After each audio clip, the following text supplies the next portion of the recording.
Buenas noches a todos y todas. Si les parece bien, ya vamos a comenzar. Sean bienvenidos a este webinar titulado Capitalismo fósil, aceleración del colapso climático, un tema súper interesante. Fridays for Future agradece su interés. Nuestro ponente es el maestro César Augusto Díaz Solín. César es licenciado y maestro en estudios en Relaciones Internacionales por la Universidad Nacional Autónoma de México. Cuenta con un diplomado en Derecho Energético por el Instituto de Investigaciones Jurídicas de la misma institución. Actualmente, el maestro Díaz Solín es profesor de asignatura adscrito al Centro de Relaciones Internacionales de la Facultad de Ciencias Políticas y Sociales de la UNAM. Es candidato doctoral en el programa de posgrado en Ciencias Políticas y Sociales de la UNAM. Es titular del Programa Único de Especializaciones de la División de Estudios de Posgrado de la Facultad de Ciencias Políticas. Además, forma parte del cuerpo de profesores dictaminadores de la Revista de Relaciones Internacionales de la UNAM. Y también es profesor externo en el proyecto de investigación Descarbonización del Desarrollo y Transformaciones Socioecológicas del Centro de Relaciones Internacionales. Nuestro ponente en el servicio público, el maestro Díaz Solín, laboró en la Dirección General de Asuntos Internacionales de la Secretaría de Energía y sus artículos más recientes son De la liberación al nacionalismo energético, la política energética en la administración de Andrés Manuel López Obrador, México en la ideología de los combustibles fósiles no convencionales, los combustibles fósiles en el siglo XXI, inseguridad energética y climática, el bloque energético de América del Norte, geoeconomía y geopolítica imperial del despojo energético, y sus líneas de investigación son tendencias del mercado petrolero internacional, geopolítica de la energía, estrategias de seguridad energética y el capitalismo fósil en el siglo XXI. Y bueno, es un experto en temas del capitalismo fósil y la aceleración del colapso climático, tema que nos va a presentar. Y antes de darle la palabra, les comento, al final habrá una sesión de preguntas y comentarios, pero si les surge alguna duda durante la conferencia, antes de que se hagan las sesiones de preguntas, por favor siéntese con la libertad de escribirlas en el chat y al final se le dará lectura ordenada a estas. Y sin más, profesor César, le doy la palabra. Muchas gracias. Hola, muy gentil por esta presentación. Quiero agradecer en primer lugar a Fridays for Future por invitarme a este webinar esta tarde de crisis y complicaciones sanitarias que ha quejado a todo el mundo. Se siente un poco raro estar hablando con la computadora, sabiendo que hay del otro lado casi 60 personas que están interesadas en profundizar sobre la temática del calentamiento global en particular y en general sobre la aceleración del colapso climático. Me parece importantísimo poder discutir con ustedes estos problemas que son de alcance civilizatorio y quizás lo que estamos viviendo hoy, estos días de confinamiento y de aislamiento social, para tratar de hacer esto que la imaginación sociológica a veces no nos permite dimensionar los alcances de las problemáticas mundiales. Imaginen ustedes que estamos ahora destinados, no destinados, sino más bien por motivos de precaución sanitaria en nuestros hogares para tratar de evitar una propagación acelerada de una enfermedad. Pero piensen ustedes que esto nos podría pasar si sigue acelerándose el calentamiento global, donde haya momentos en el día donde, dadas las condiciones climáticas, pues no sea ni siquiera viable que el cuerpo humano salga o se esté expuesto a nuevas condiciones climáticas. Estas capacidades metabólicas que tiene el cuerpo quizás sean insuficientes para enfrentar un cambio abrupto de las temperaturas como ya se está perfilando.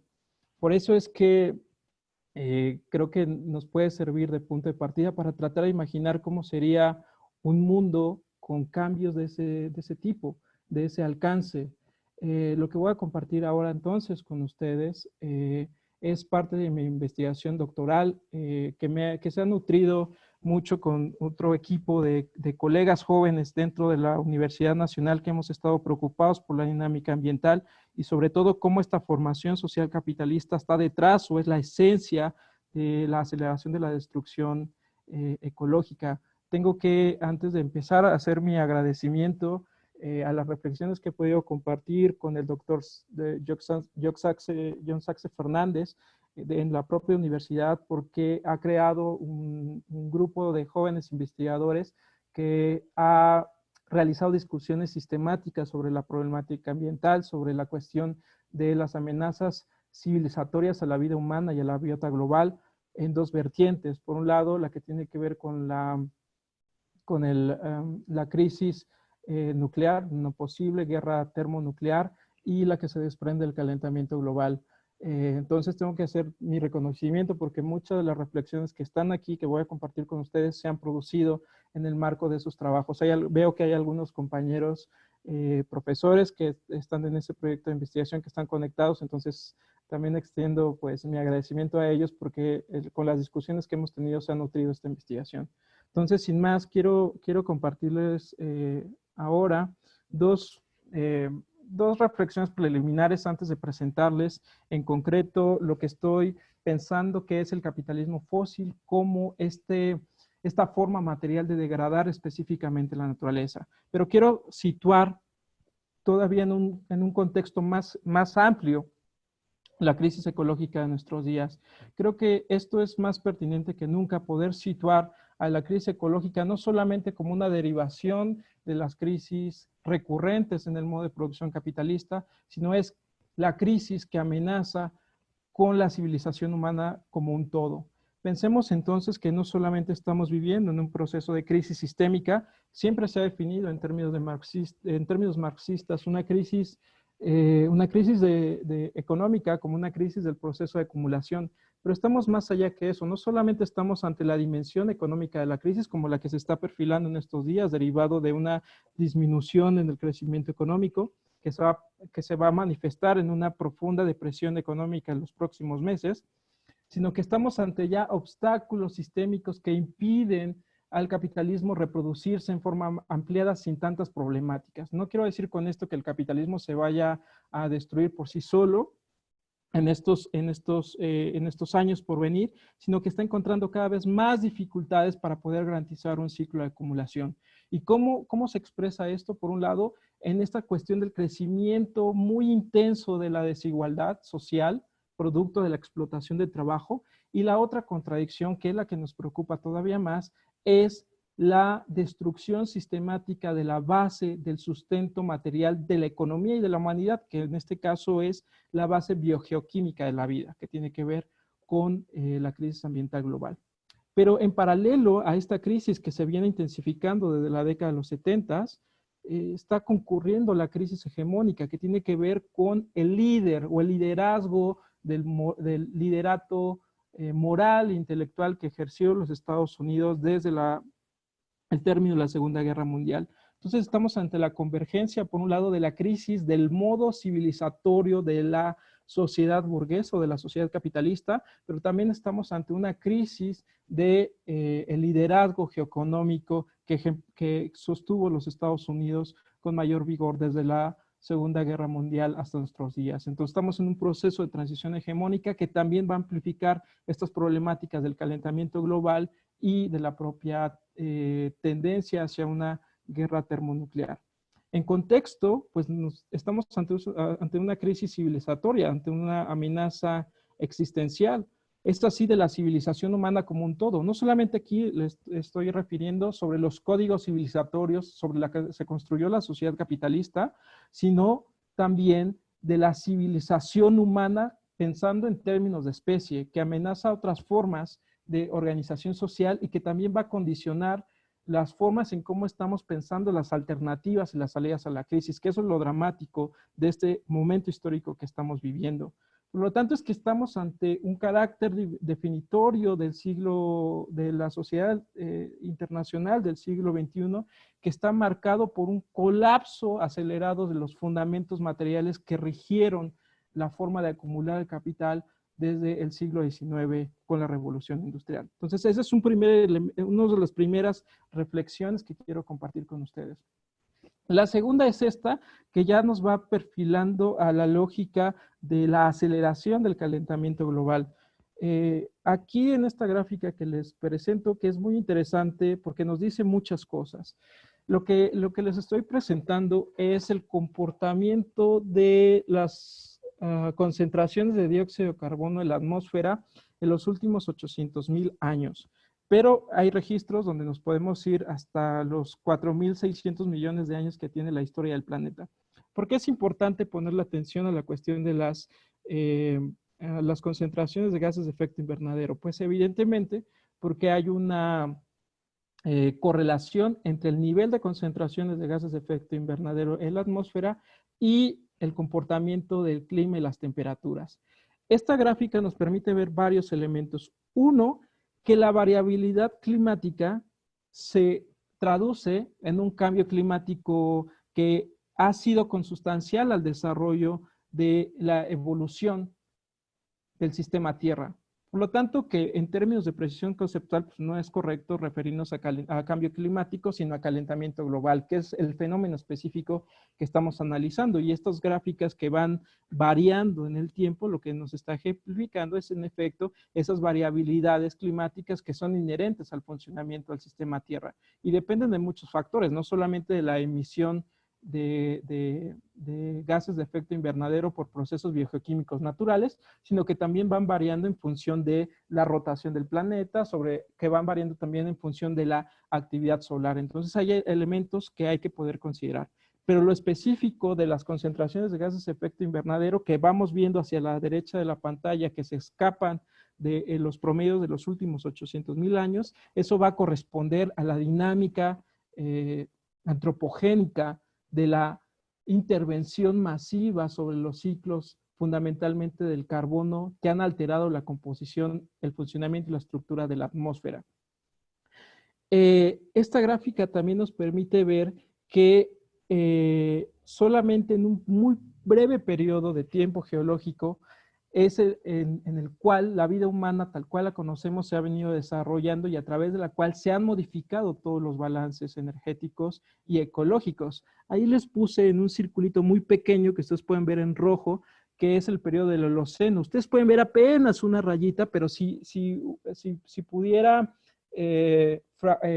separar, digamos, en una menor cantidad de tiempo, en un menor lapso de tiempo, esa pequeña irregularidad o anomalía que corresponde al Holoceno, un periodo que comprende los últimos 12,000 años, lo que encontraríamos en comparación a los 800,000 años previos es que es el único momento en la historia de la humanidad donde se ha vivido una estabilidad, no sé, ya no se ve, quién sabe qué está ocurriendo, pero que podemos ver en la estabilidad. No, ¿cómo se puede quitar eso? Porque no me va a permitir como... Al momento de transmitir pantalla, ya está. Sí, les decía entonces que ese periodo que está resaltado en la gráfica con rojo que corresponde al Holoceno son los últimos 12,000 años. ¿Y por qué es importante hacer referencia a esos 12,000 años? Les decía que en términos de tiempo geológico es un periodo casi privilegiado porque lo que se presenció ahí es estabilidad de climas, estabilidad de temperaturas y una estabilidad en la determinación de líneas costeras. ¿Cuál fue el resultado de esos, digamos, características ecológicas? Pues bueno, fue el fundamento de la revolución neolítica, el fundamento de la revolución de las sociedades agrícolas, un cambio importantísimo en la historia de la civilización humana, ese tránsito de las sociedades recolectoras hacia las sociedades nómadas, producto de la invención de la agricultura, pero también producto de la domesticación de animales, que fue incrementando a su vez el consumo de energía. Esa forma de manipular las fuentes energéticas, en este caso del sol a través de la fotosíntesis y mediante la agricultura, es la que permitió a su vez la construcción de las grandes civilizaciones y culturas como las conocimos hasta hace poco. ¿Qué ha ido cambiando? Que en los últimos 150 años esos fundamentos del Holoceno prácticamente se han perdido y se han perdido en el marco del inicio de la revolución industrial hasta nuestros días. Hacer referencia a este comportamiento geológico es bien importante porque lo que estamos presenciando es una alteración tan profunda en los balances energéticos, en los balances de materia y energía, que este breve periodo del Holoceno con sus referentes de climas y de temperaturas prácticamente ya no existe. Y ya no existe porque se ha alterado tan rápidamente en función del metabolismo social de la sociedad capitalista que ahora vamos a ver a continuación. Uno de los elementos que podemos ver que han alterado el balance, bueno, la estructura de la atmósfera es en las cantidades de dióxido de carbono que hay en la atmósfera. Ahora, el dióxido de carbono en la atmósfera, que es el gas más abundante en esta estructura del sistema Tierra, ahora está 147% más arriba en comparación a los niveles preindustriales. Estamos en 414 partes por millón. Y eso es un dato bien importante porque el promedio, digamos, de concentraciones de dióxido de carbono en los últimos 800,000 años era de menos de 300 partes por millón. Y todavía más, el último reporte de la Organización Meteorológica Mundial nos advierte que estas concentraciones superiores a las 400 partes por millón no habían sido vistas en los últimos 6 millones de años. Ese dato es relevante porque lo que nos quiere decir es que ahora estas concentraciones de dióxido de carbono en la atmósfera corresponden a niveles presenciados en estos 6 millones, de los últimos 6 millones de años, donde había temperaturas en promedio superiores a los 6 grados centígrados y niveles oceánicos por arriba de los 15 metros. Entonces estamos en esos niveles de alteración del sistema Tierra que están provocando una intensificación de la capacidad de la atmósfera de absorber calor y reflejarlo hacia la superficie terrestre. El otro elemento es el metano, que es el que ha aumentado más rápidamente y que incluso paradójicamente puede aumentar más derivado de las propias políticas climáticas. Y aquí vienen muchas de las contradicciones de las políticas climáticas que se han venido adoptando en el marco del Acuerdo de París, incluso las propias políticas climáticas adoptadas por los países, en las cuales se intenta hacer un reemplazo de carbón por gas natural como un puente de transición energética. Pero lo que se está presenciando es pues un aumento en las concentraciones de metano derivado de una mayor producción de gas natural. Y el otro elemento que es el óxido nitroso, que es un subproducto de la combustión de los hidrocarburos, que también ha venido en aumento de manera muy rápida. Aquí es importante destacar que si bien el elemento energético es fundamental en este problema del calentamiento global, no puede ser solamente reducido a la cuestión de un cambio de una matriz energética por otra, y vamos a ver por qué. Pero esto me permite ir posicionando algunos de los temas que quiero discutir y sobre todo ver la última fotografía que tenemos derivado de estas concentraciones de gases de efecto invernadero, que estamos ante la emergencia de un mundo cada vez más caliente y eso se va traduciendo en el nuevo normal climático. En efecto, estamos ante un nuevo normal climático que va a estar caracterizado por climas mucho más cálidos como se ve en la pantalla. Y evidentemente otra cosa que hay que identificar es que esta cuestión del calentamiento global pues no es homogéneo. Decir que ahora la temperatura del planeta es 1.2 grados centígrados más cálido que en los niveles preindustriales, que 1750, no quiere decir que eso se haya manifestado en un calentamiento uniforme y continuo en todos los continentes y en todos los países, sino que estos calentamientos o este calentamiento global es diferenciado y que se intensifica fundamentalmente en los polos, pero también se puede intensificar en las grandes ciudades, también derivado de los efectos de isla de calor. Por ejemplo, podemos ver que ese 1.2 grados centígrados del incremento de temperatura real que tenemos hoy en día se puede duplicar en el Ártico y en la Antártida. Y también se pueden ver niveles superiores de calentamiento en grandes ciudades. Piensen ustedes en Nueva York o incluso en la propia Ciudad de México. Eso es otro de los elementos que hay que destacar.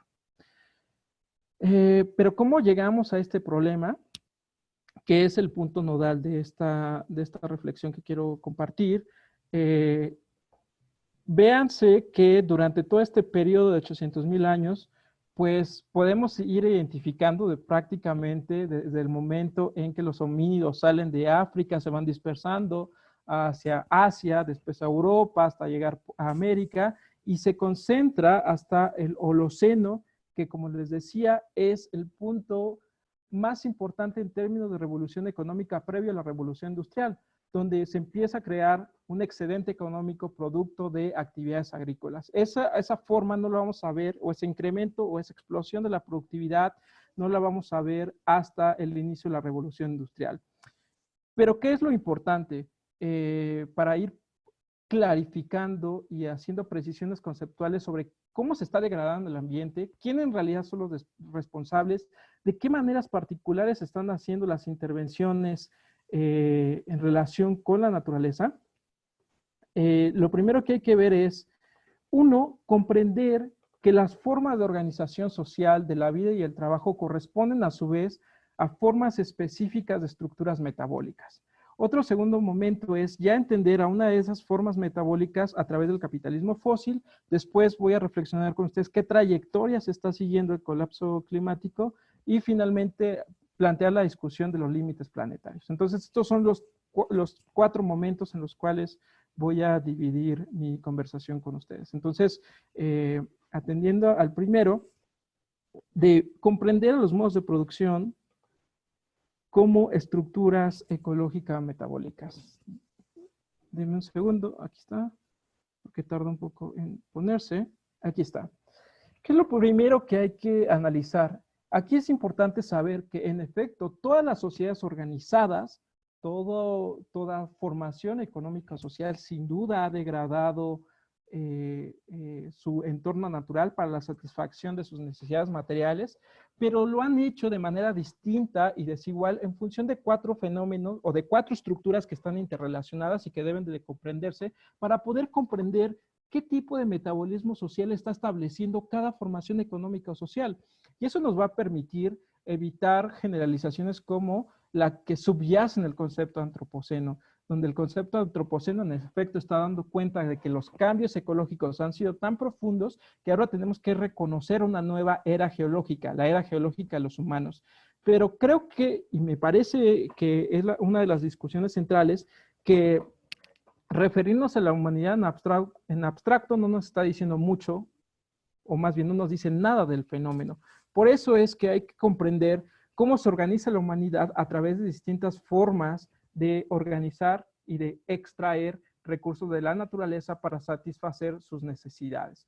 Por lo tanto, yo propongo, para poder analizar esta complejidad de la degradación ambiental, comprender a la organización social desde el punto de vista del modo de producción, identificando cuál es el móvil, cuál es la principal actividad unificante que da significación o que da sentido a la producción. Es decir, ¿para qué se produce? Porque es muy distinto producir para la satisfacción de necesidades materiales básicas, por ejemplo, de autoconsumo, de alimentación y vestido, a otra forma de producir solamente para el mercado y para generar ganancia a través del mercado. Por lo tanto, ya vamos concibiendo que la producción tiene incidencias muy importantes en la forma en cómo se están apropiando y transformando los recursos energéticos. Otro elemento que hay que considerar es cómo se está interviniendo en la naturaleza. Es decir, cuál es el estadio de las fuerzas productivas. Porque recuerden ustedes que toda intervención en la naturaleza es una mediación entre la sociedad y la naturaleza a través del trabajo.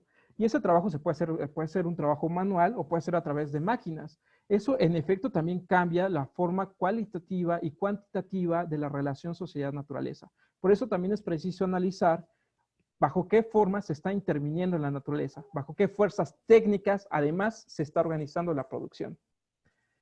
El otro elemento que también es fundamental es bajo qué referentes abstractos inmateriales se está construyendo la relación entre los sujetos, entre la sociedad y la naturaleza. ¿Por qué eso es importante? Es distinto concebir a la naturaleza o concebir al individuo como parte de la naturaleza a concebir a la naturaleza como un ente externo, que es un ente que puede ser dominado a través de las fuerzas productivas y subordinado a un proceso productivo, como lo hace en el capitalismo. Por lo tanto, hay una visión, digamos, hasta cultural, de ver a la naturaleza o ver a la sociedad como parte de la naturaleza, donde se recrea y se crea la cultura, a otra forma de ver la naturaleza desde el punto de vista meramente mercantil. Si vemos a la naturaleza desde el punto de vista mercantil, estamos fragmentando la naturaleza, solo la concebimos como la abastecedora, la proveedora de materia prima y no la estamos viendo como el fundamento de la vida misma. Entonces, por eso también es muy importante cómo a nivel inmaterial, qué referentes ontológicos se están construyendo sobre la naturaleza desde el punto de vista del modo de producción. Y el elemento que quiero destacar acá es que también va a depender de las fuentes energéticas que van a dinamizar a estas tres estructuras. ¿Por qué? Porque también es diferente un modo energético que es abastecido o que su fundamento, su fuente energética principal es la propia fuerza de trabajo, es decir, el metabolismo de las personas, el metabolismo o la energía endosomática de las personas, a depender del uso exosomático de la energía, es decir, a través de el uso de la energía que alimenta o que transfiere su poder a máquinas.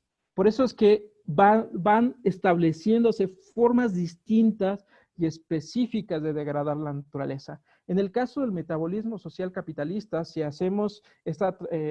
trasladamos estas premisas que estoy argumentando, si las trasladamos a la realidad de la sociedad capitalista, pues tenemos que el móvil del modo de producción, es decir, para lo cual la producción existe, es para acumular capital. Donde el modo de organizar el trabajo a través de las fuerzas productivas está caracterizado en específico a través de la mecanización y la tecnificación del trabajo, es decir, la maquinización del proceso de trabajo, haciendo un desplazamiento del trabajo mismo, donde lo importante aquí son las máquinas. Y donde además hay una noción de la lógica mercantil, donde se concibe la naturaleza como capital natural, es decir, como una de las fuerzas productivas que se incorporan al proceso de trabajo y que hay que garantizarse su materialidad, es decir, que hay que garantizar que esté disponible todo el tiempo para el proceso de producción. Y fundamentalmente la incorporación de combustibles fósiles, que es prácticamente producto de la revolución energética, de la revolución industrial. La revolución industrial, en otras palabras, es una revolución en esencia energética de la forma en cómo viene operando las leyes de la acumulación capitalista. Y todos estos fenómenos o todas estas formas de ver a los modos de producción como metabolismo social están inmersos dentro de estructuras y funcionamientos específicos del sistema Tierra. Entonces podemos ver cómo distintas formaciones económico-sociales, por ejemplo, el esclavismo o el propio feudalismo y el capitalismo, tienen una relación específica con la naturaleza. Van estableciendo, como se establece aquí, un proceso general de metabolismo social que establece sus propios códigos de apropiación, sus formas particulares de transformar la materia de energía, formas específicas de consumir y de distribuir el producto del trabajo y formas particulares de generar desechos. Esto que se ve en este gráfico, que es un gráfico de Toledo, donde nos permite ver estas 5 fases del proceso de metabolismo social. Acá esta palabra metabolismo social es muy importante, que ha sido nutrida por parte de la economía ecológica y que también se nutre de la ecología política. Es esencial porque nos permite ver en realidad la sustentabilidad de los modos de producción, qué tanto son sustentables en función de las lógicas que establece en la relación sociedad-naturaleza, en función de las formas de apropiación, las formas de transformación, distribución y consumo y generación de desechos que van desde la naturaleza hasta la sociedad. Pero cómo también estos procesos de transformación de la naturaleza impactan en la forma de la vida social. Entonces es bien importante decir que hay formas distintas y diferenciadas de metabolismo social en función de los referentes materiales que les mencioné anteriormente. Teniendo como marco y como premisa estos elementos, ¿por qué estoy señalando que el capitalismo fósil como modo de organizar el trabajo está acelerando el colapso climático? Para eso hay que entender lo que Elmar Alphater reconocía como las ventajas que los combustibles fósiles le brindan al proceso de acumulación de capital. Estas reflexiones que voy a hacer en esta parte de la exposición se nutren del trabajo de Elmar Alphater, pero también de Andreas Malm y de trabajos de John Saxe Fernández, para tratar de ver cómo los combustibles fósiles no son solamente una fuente de energía, no son solamente una materia prima, no son solamente un combustible, sino que son elementos constitutivos de la modernidad capitalista, ¿Por qué? Porque los combustibles fósiles se van acoplando a la dinámica interna del modo de producción capitalista, es decir, se van acoplando a la dinámica de la acumulación de capital. Pero hay que recordar que la acumulación de capital se da en condiciones específicas. Mientras más se acelere el proceso de trabajo, es más probable que se pueda disminuir la tasa de rotación, es decir, el tiempo social en el que se realizan las mercancías y por lo tanto se puedan ir asegurando ciclos cada vez más ampliados, cada vez más largos de acumulación. Por lo tanto, hay que identificar cómo las características físicas, bioquímicas de los hidrocarburos se acoplan a las leyes socioeconómicas del capitalismo. Entonces, en esta fase quiero que ustedes visualicen y vayan comprendiendo cuáles son las ventajas que los combustibles fósiles le proporcionan a la acumulación capitalista y cómo desde esta perspectiva los combustibles fósiles son los combustibles del capitalismo. Por eso es que es muy difícil sustituirlos desde la propia dinámica interna de la acumulación de capital. Entonces, la primera ventaja que ofrecen los hidrocarburos que no tienen las renovables es que ofrecen una mayor autonomía y control para la producción capitalista. ¿Qué quiero decir con esto? Que los combustibles fósiles o el control de los combustibles fósiles permiten fácilmente localizar la producción en los lugares de realización de las mercancías, pero también en los lugares donde se puede encontrar la oferta de trabajo. Es decir, que el mero control y almacenamiento de carbón en el inicio de la revolución industrial permitió que el capitalismo se liberara de sus restricciones energéticas. Es decir, si ustedes veían que antiguamente la producción podía estar localizada cerca de las fuentes bióticas, es decir, donde se encontraban las mejores condiciones eólicas o las mejores condiciones hídricas para mover los molinos en los telares británicos, ahora esa condición energética ya no se concebía como un límite para la producción capitalista. Es decir, que la naturaleza y sus ciclos solares, porque recuerden que tanto el ciclo hidrológico como el ciclo del viento, pues en última instancia están determinadas por los ciclos del sol,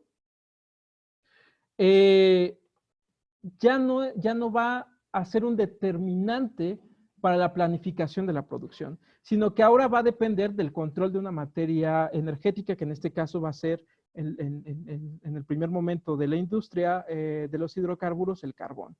Entonces, ese es un primer elemento. Otro elemento que va determinando esta cuestión es que permite concentrar, como ya decía, la producción en centros cada vez más dinámicos. Por eso es que, si bien la tendencia hacia el urbano se fue constituyendo como una de las tendencias importantes del desarrollo de la humanidad, con el capitalismo se acelera, porque permite condensar en un solo lugar debido a la capacidad de almacenar de los hidrocarburos, de almacenamiento de los hidrocarburos y disponerlo a 24 horas al día, a los 7 días por la semana, independientemente de día y de la noche, organizar de una forma distinta la producción, más allá de las condicionantes climáticas. Por eso es que este primer elemento de la liberación de sus restricciones energéticas, de la autonomía y control de la producción capitalista, se convirtió en el fundamento de la expansión del capital globalizado. O sea, la globalización, como la comprendemos hoy en términos de un incremento del flujo del comercio, pero también de la deslocalización de la producción, es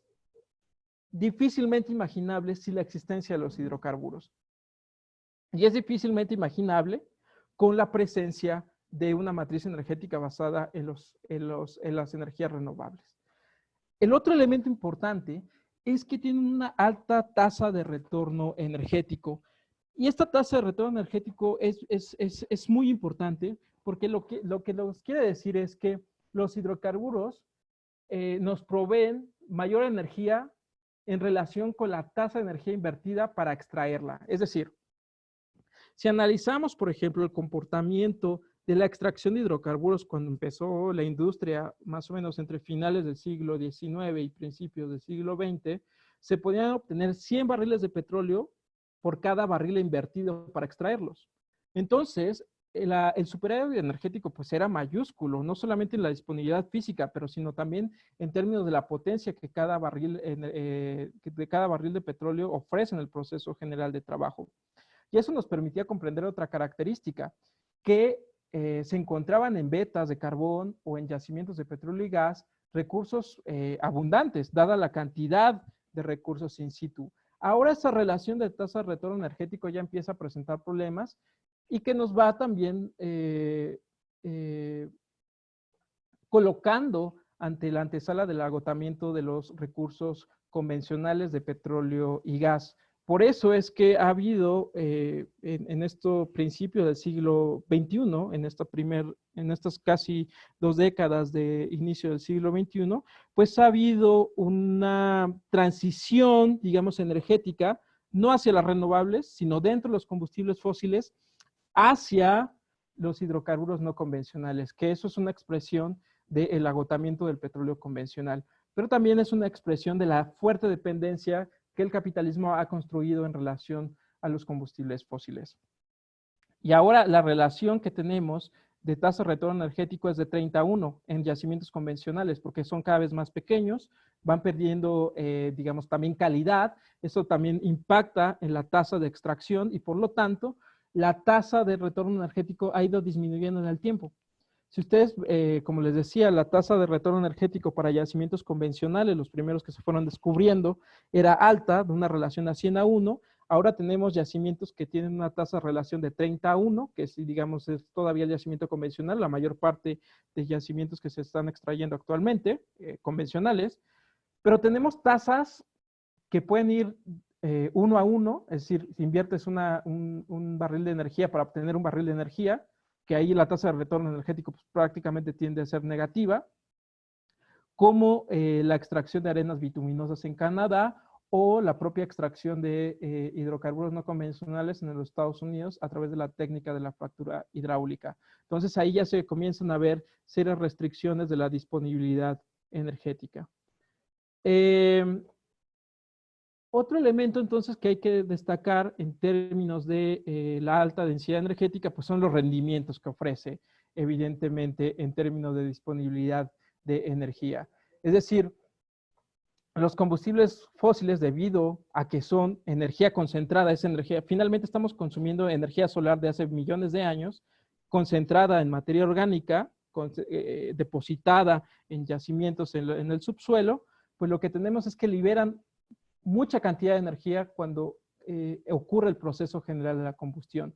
Y aquí, solo para tener un ejemplo, ¿no? Un kilogramo de gasolinas o un litro de gasolinas en comparación con un kilogramo de energía dentro de una batería eléctrica puede tener una diferencia de 60 veces a favor de las gasolinas. Es decir, que la potencia que ofrecen los hidrocarburos no tiene comparación con cualquier otra fuente de energía. Bueno, salvo la nuclear, pero esa tiene otras características, pero comparado con la energía solar o la energía eólica, pues no tienen estos potenciales energéticos que ofrecen los hidrocarburos. Por lo tanto, que estamos viviendo en superávits energéticos y que permiten, a su vez, que se puedan diversificar las actividades económicas y que a su vez se puedan acelerar y se puedan potenciar las actividades económicas y humanas en general. También los hidrocarburos lo que ofrecen es que son importantísimos para las relaciones de intercambio capitalista. En términos del funcionamiento de la economía, si ustedes ven cuáles son las mercancías o las materias o la materia más comercializada en el mundo, pues evidentemente van a ser los hidrocarburos porque es el fundamento energético de toda la producción. Pero también a nivel de las finanzas, desde la década de los 70, los hidrocarburos se han convertido en commodities, es decir, en un bien que puede ser especulado a través de los contratos de futuro, pero también se han convertido en un activo bursátil para las empresas energéticas, en este caso las petroleras. Ustedes vean lo que está ocurriendo en estos días en el mercado, en las últimas semanas y lo que va a ocurrir en las próximas semanas por venir en el sector de los hidrocarburos. Hemos presenciado un descenso muy pronunciado en el precio del petróleo. Eso está incidiendo de manera muy importante en la cotización bursátil de las empresas. Estamos por ver, yo creo que es uno de los elementos que van a, una de las consecuencias de la actual crisis económica que se está generando producto de la desaceleración de la economía por la cuestión de la pandemia, que es muy probable que se esté armando un programa de rescate a las petroleras, porque no alcanzan a cubrir sus costos de extracción. Como les decía, ahora extraer en Estados Unidos, pues su costo de equilibrio puede ser de hasta de entre 40 y 50 dólares y el precio del petróleo está ahora en 20 dólares.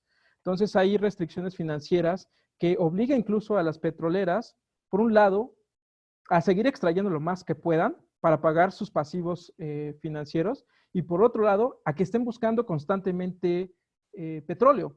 ¿Por qué? Porque desde las altas finanzas, sus pasivos les obliga a que todo el tiempo estén en este proceso de reincorporación o de restitución de reservas para que no se caiga su valor bursátil. Entonces hay que también ver cómo estas fuerzas desde las finanzas también ejercen presión para que persista la economía de los hidrocarburos.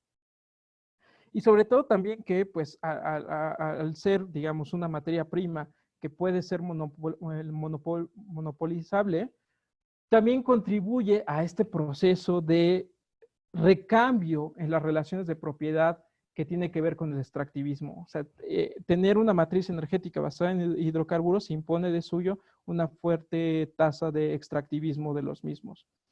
Y sobre todo otra cosa particular, que dependemos de las empresas petroleras para dinamizar prácticamente toda nuestra vida social. O sea, dependemos de las petroleras, por ejemplo, desde que extraen el petróleo, pero también dependemos de las petroleras para la transformación del petróleo, para la electricidad, para los servicios energéticos. Es decir, la forma en cómo nosotros dependemos de los, de los hidrocarburos es a través de servicios energéticos y es a través de proveedores de energía. Entonces, es un modo de producción cerrado de energía. Y eso es ahí quizás donde podamos discutir el verdadero potencial de las energías renovables, porque las energías renovables, el verdadero potencial que yo le veo más allá de contribuir a descarbonizar la economía, es que permiten otras formas de organización social, es decir, que permiten descentralizar los sistemas energéticos y es una forma también de irle restando poder a las petroleras, ¿no? Eso ya lo vamos a ver un poco más adelante. Otro de los elementos fundamentales que tienen los hidrocarburos es su flexibilidad para usos no energéticos. Fundamentalmente el petróleo, y aquí es por lo cual también se puede concebir a la civilización capitalista como una civilización petrolera, porque el petróleo no solamente es un combustible, sino es el fundamento para prácticamente nuevas industrias que no existían antes de la revolución industrial. Todo el proceso de refinación y el proceso de transformación de la química del petróleo, pues nos ha abierto multiplicidad de nuevos sectores económicos. Piensen ustedes todos los sectores que dependen de los hidrocarburos o del proceso de transformación de los hidrocarburos, que van desde la generación de la electricidad, la petroquímica, la automotriz, la cementera, las farmacéuticas, la agroindustria, y cada uno de estos sectores van dependiendo de las petroleras como las proveedores de materia prima o porque depende de la transformación de la materia prima para operar o para que sus productos, que son productos al final fósiles, sean consumidos. Y para eso pues se requiere no solamente de toda una producción fósil, sino también de la infraestructura que permita que todos estos bienes consumidos a través de los hidrocarburos o producidos a través de los hidrocarburos sean consumidos en el mercado. También uno de los dos factores fueron incidiendo en que se fuera amplificando el consumo de los hidrocarburos. El primero tiene que ver con la propia competencia capitalista. Evidentemente que la adopción de tecnologías y de energías están determinadas por aquellas que puedan brindarle mayores ventajas a la acumulación de capital. Es decir, que la elección de la tecnología y la energía no es neutra, sino que depende de aquellos que son los propietarios del proceso productivo, es decir, los propietarios de los medios de producción, es prácticamente una prerrogativa suya de elegir las formas de organizar el trabajo, las formas de incorporación tecnológica, las formas energéticas que dinamizan esos procesos porque van a corresponder mejor a sus lógicas de acumulación y expansión económica. Pero también no solo se expandieron los hidrocarburos o el uso o el patrón energético fósil, tecnoenergético fósil, a través de los vínculos de la competencia económica, sino también a través de la potencia militar. Hay que destacar cómo se fue incrementando el consumo de energía, fundamentalmente a partir del inicio del siglo XX y finales del siglo XIX. Y no fue sino que a través de los complejos militares industriales. Si ustedes analizan cuál es la tasa de comportamiento del consumo de hidrocarburos en los complejos militares industriales, pues suele ser muy alta prácticamente en los países centrales. Si ustedes ven, por ejemplo, el caso de los Estados Unidos, el 80% de toda la energía que se consume en los Estados Unidos la concentra el Departamento de Defensa.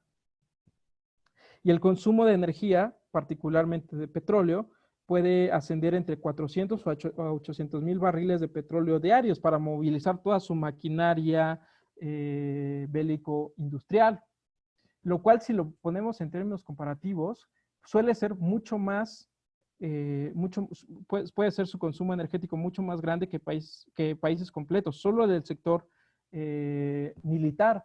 Y por lo tanto, también sus emisiones de gases de efecto invernadero, solo del sector militar, solo el Departamento de Estado, pues suelen ser mucho más grandes que la de países enteros. Por ejemplo, hay un estudio muy importante, si no me acuerdo, de la Universidad de Oxford, donde ellos van determinando cómo el uso energético en los Estados Unidos, particularmente en su sector de defensa, emite más cantidades de dióxido de carbono que Holanda o que países como Noruega incluso.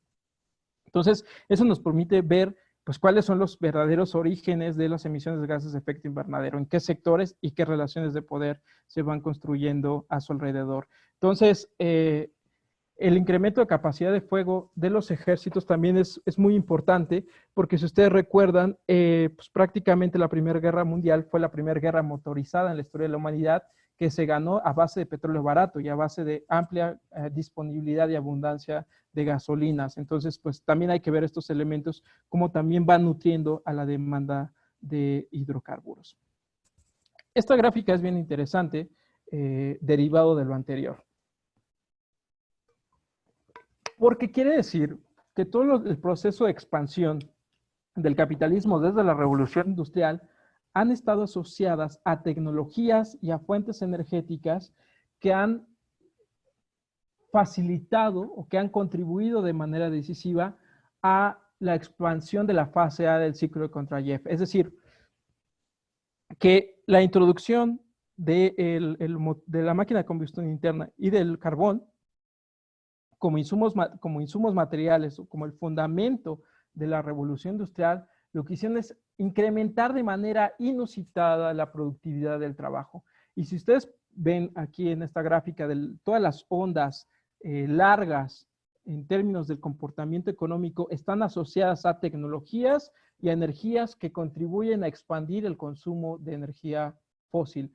Cada una de estas ondas largas ha consumido más energía que la anterior y se van traslapando. Es decir, que si tenemos la primera onda larga basada en los hidrocarburos, en el carbón, ya cuando lleguemos a la quinta onda larga va a depender tanto de carbón como de petróleo y de gas natural. Eso no quiere decir que las fuentes energéticas previas, como la propia biomasa o las energías renovables, no estén incorporadas, sino que están siendo absorbidas. Es decir, que cada onda larga está consumiendo más energía que la anterior. Pero lo fundamental, debido a estas ventajas que les comentaba anteriormente, la energía que más incrementa en términos absolutos sigue siendo los hidrocarburos. ¿Qué vamos a tener como resultado de estos procesos? Que haya una alteración del tiempo, de las nociones de tiempo y el espacio. Los hidrocarburos, con esta alta densidad energética, con altos rendimientos de energía al proceso de producción, lo que va a crear es que el capitalismo o las leyes de la acumulación de capital reconstituyan las nociones de tiempo y espacio. En términos del tiempo, pues evidentemente los hidrocarburos y el proceso de tecnificación del trabajo aceleran el tiempo de la producción, y también los hidrocarburos contribuyen a expandirse en el espacio. Y aquí hay una referencia que me gustaría hacer a Marx. Marx decía que el capitalismo es un proceso de aniquilación del espacio por el tiempo, es decir, donde la lejanía es cercanía. ¿Y cómo podemos comprender esto? Toda la infraestructura o todos los medios de comunicación, de distribución que se han venido construyendo desde la Revolución Industrial hasta nuestros días, han contribuido de manera decisiva a que se reduzca el tiempo de distribución y por lo tanto el tiempo de consumo. ¿Y eso qué hace? Pues que se acelere la tasa de producción y que se acelere también la tasa de acumulación. Eso es fundamental. Por lo tanto que si queremos resumir o condensar o sintetizar las ventajas que ofrecen los hidrocarburos al proceso de producción capitalista, es que contribuyen a modificar el régimen espaciotemporal de la acumulación misma, haciendo una aceleración del tiempo y una expansión en el espacio. ¿Eso qué implicaciones metabólicas tiene? Pues evidentemente nos va conduciendo a una ruptura entre la capacidad que tiene el sistema Tierra de poner a disposición o tener disponibles materia y energía y el proceso económico, donde hay un traslape entre una visión económica del tiempo y espacio frente a la visión ecológica del tiempo y el espacio, o las nociones de tiempo y espacio de los propios sistemas naturales. Entonces ahí se va configurando una gran contradicción en el desarrollo del capitalismo, es decir, que no puede haber crecimiento económico sin la destrucción de la base material de existencia. Es decir, que el capitalismo se basa en un fuerte extractivismo de materia y energía, pero también de una fuerte generación de desechos. No puede crecer de otra forma. Si ustedes ven esta gráfica que les presento, es de un historiador que tiene ese estudio que se llama La economía mundial desde una perspectiva milenaria, que es un estudio fundamental para poder entender cómo se ha venido comportando la economía en los últimos 1000 años.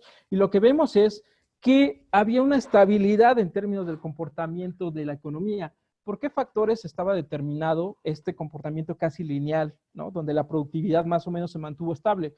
Pues se mantuvo estable porque la economía estaba atada, estaba circunscrita o estaba sustentada en los ciclos naturales como fuente energética y en la propia fuerza de trabajo. O sea, recuerden ustedes que previo a la incorporación de los hidrocarburos, pues la principal fuente energética o había sido la fuerza de trabajo, la tracción animal. Por eso es que el incremento de pronto de la población se veía como un bien positivo para las sociedades en la medida que podía contribuir a incrementar el rendimiento de trabajo o más bien a incrementar la disponibilidad de mano de obra para la transformación de la naturaleza. Pero lo que vemos acá es, al liberarse el capitalismo de las restricciones de la energía, es decir, incorporando ya los hidrocarburos, pues evidentemente que el crecimiento de la productividad pues es exponencial.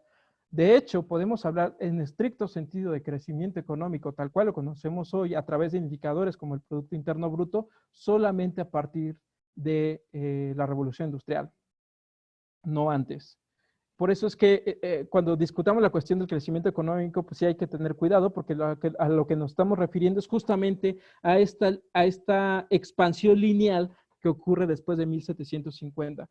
Por eso que el crecimiento económico es casi una obsesión ahora para todos los políticos, tanto de izquierda como derecha, porque se ha visto el crecimiento económico como el vehículo que permite resolver todos los problemas, tanto ecológicos como sociales. Pero eso en sí mismo, pues, es una contradicción, porque el crecimiento está atado a la expansión, por un lado, de la demanda de combustibles fósiles y por el otro lado, de materia y energía. Y a su vez está atado a un incremento en la generación de desechos. Es decir, que hay un acoplamiento. Si les decía que el capitalismo fósil es un acoplamiento de las leyes socioeconómicas del capitalismo con la potencia que tienen los hidrocarburos, también hay un acoplamiento entre crecimiento económico con extractivismo y con generación de desechos.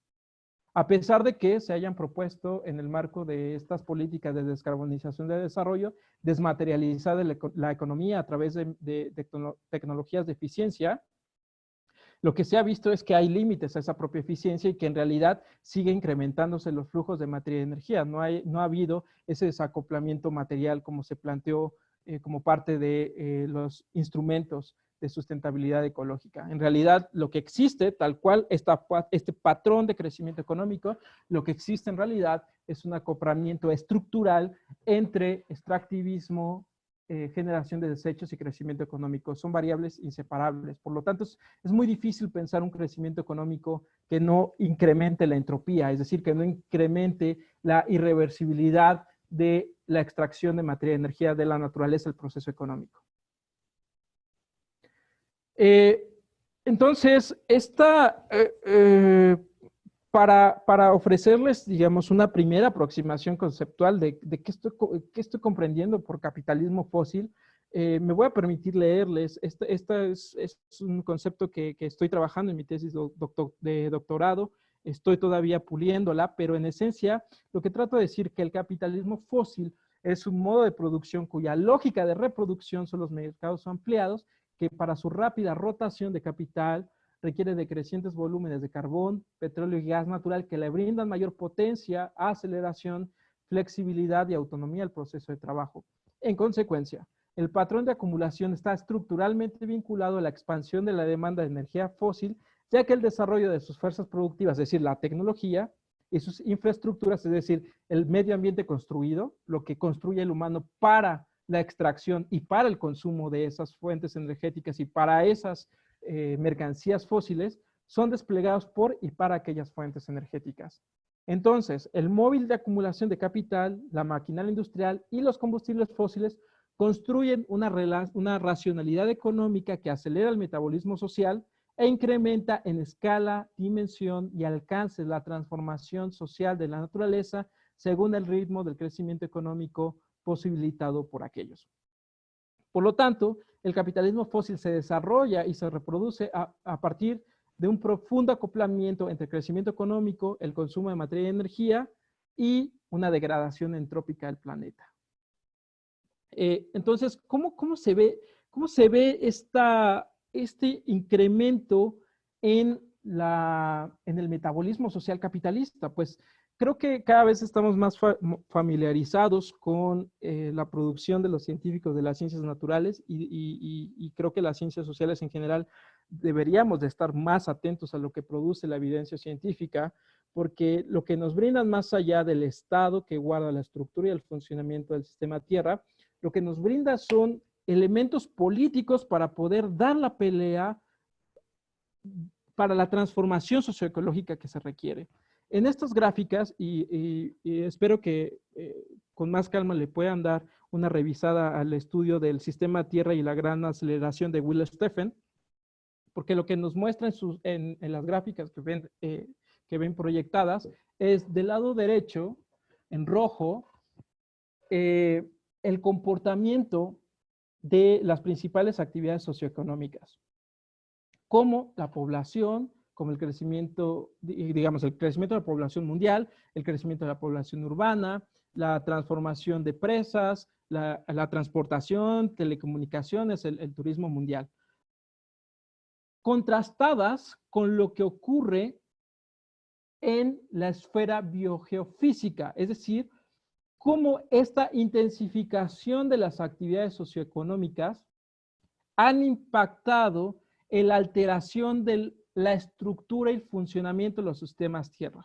La peculiaridad o la especificidad de estas gráficas es que podemos ver que prácticamente toda esta transformación de manera intensiva ocurre desde 1750, desde la Revolución Industrial. Y hay otras que se van despegando de manera acelerada en 1950. Este es el fundamento, digamos, científico que podemos recoger para decir que estamos ante una nueva era geológica. De tal escala ha sido la intervención humana sobre la naturaleza que se ha convertido en una fuerza termodinámica y geológica que está alterando todos los balances energéticos y materiales que existen al interior del sistema Tierra. Pero lo que podemos decir en realidad es que esto se ha hecho bajo una estructura social específica, que es la estructura social del capitalismo.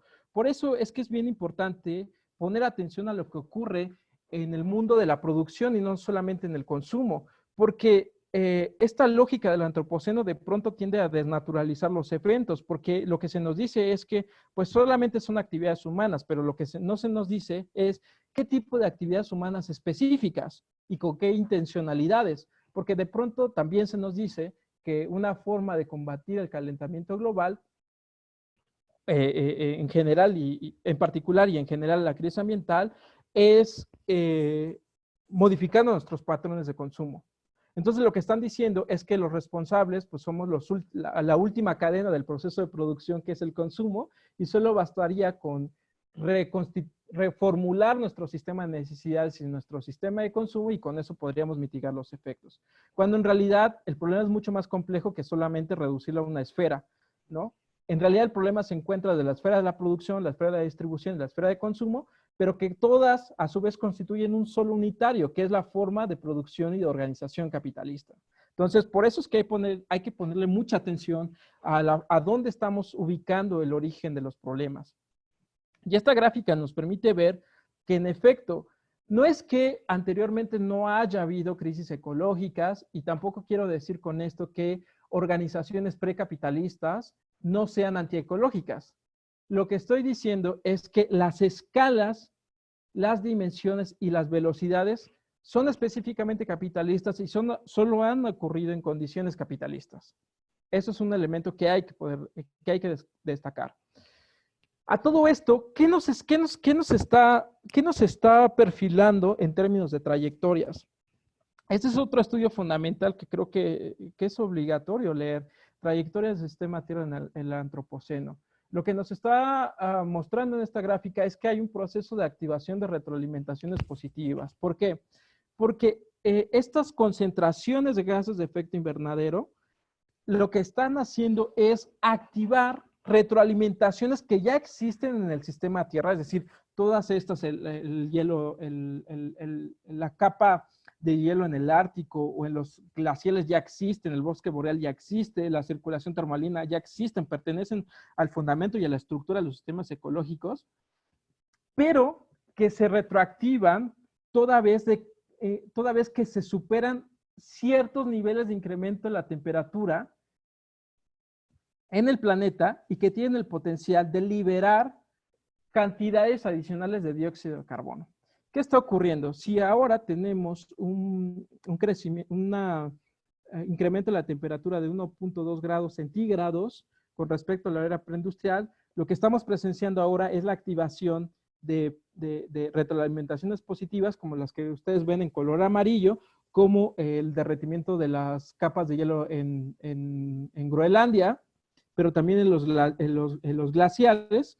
Lo que está ocurriendo entonces es que las concentraciones de gases de efecto invernadero antropogénicas se mezclan con adiciones de dióxido de carbono o de gases de efecto invernadero en general, derivadas de la activación de retroalimentaciones positivas. Esta gráfica nos permite ver entonces que el Acuerdo de París se estableció sobre la base de incrementos en la temperatura que ya presuponen un peligro para la vida humana.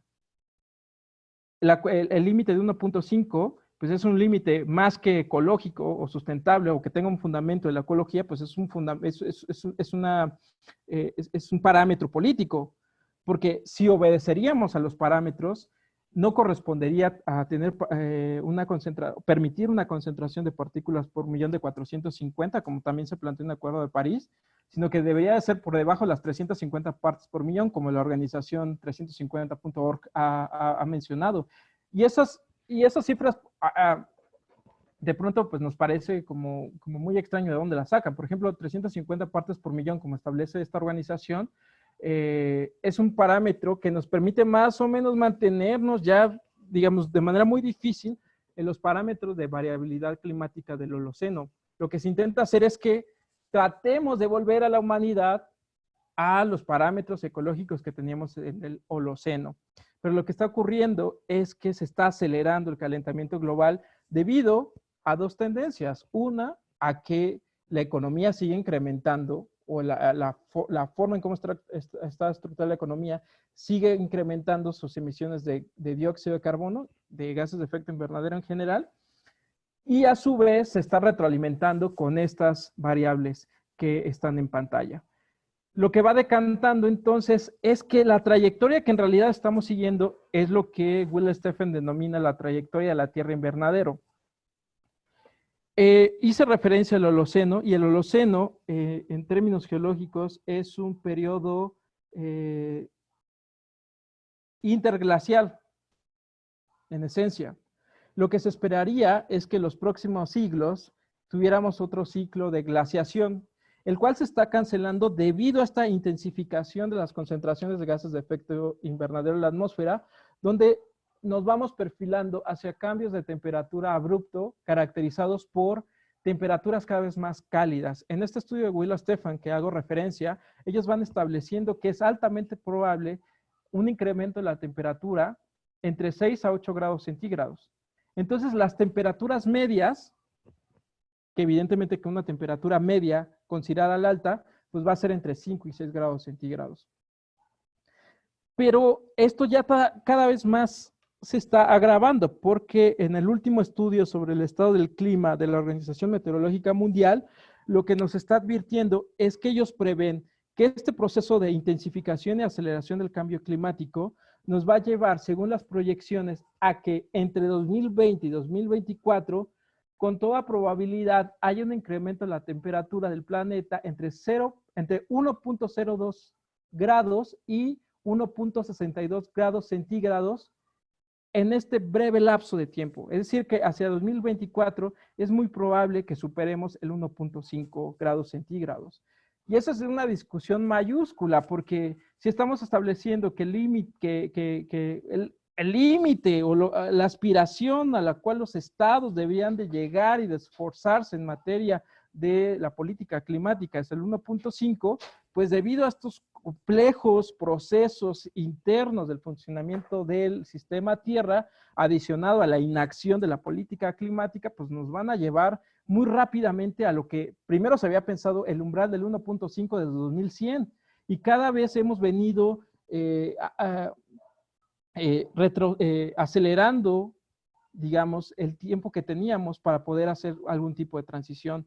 Por eso es que lo que señala Will Stephen en este estudio es que probablemente ya rebasamos ese límite o esa ventana de oportunidad para llegar a lo que ellos denominan como la Tierra estabilizada.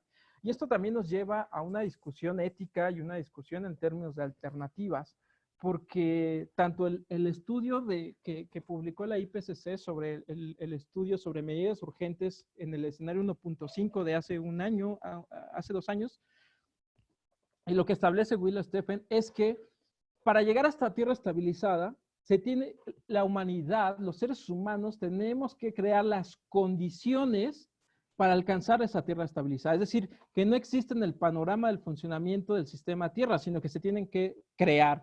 ¿Y qué es lo que proponen? Bueno, pues aquí la propuesta es una propuesta a todas luces radical, que es la que quizás se va a perfilar en los próximos años. Por eso es que hay que tener mucha atención a las medidas que se tomen para poder revertir los peores efectos del calentamiento global, que es la cuestión de la geoingeniería, la cuestión que nos llevaría a la mayor manipulación en escala industrial de una de las variables estructurales del funcionamiento del sistema Tierra.